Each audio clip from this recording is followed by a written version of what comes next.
We are now looking to do some contract construction, so we're turning to our Bob Vila or Nostradamus. Take your pick. But, Jim, you're on a roll right now, so what could a potential Pete Alonso extension look like? First off, I forgive you for doubting me last week. Eamon, on the McNeil extension.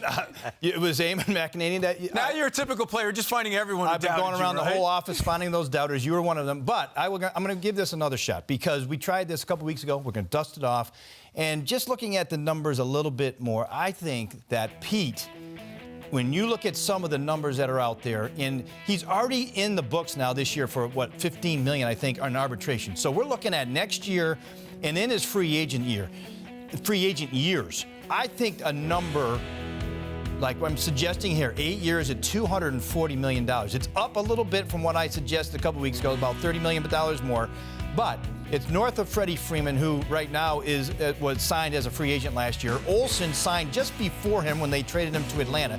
But here's the number I think is more relevant. Pujols went out as a free agent. This is 2012. He and Miggy Cabrera both had the record for 10 years, $240 million. That number, 240 for Pete, I think, because of what we've seen with all these contracts, is more relevant now than it ever has been. And I can't believe that if the Mets were to go to that number, 8 at 240, it would tie a record. It would put him 17th all-time in Major League Baseball for contracts, largest contracts. And that's kind of where I think Alonso is. He's in the top 20 in the game. While he's under control before he becomes a free agent, I think that's a number that would be really hard to turn down. You know, I will say this about Alonso extension, guys. It's been very challenging to report on this because Billy Epler is like a locked vault when it comes to potential in-house extension talks. I'm sure you learned that from being Mike Trout's GM for all those years. And Pete Alonso's agent has politely declined to comment on anything regarding this.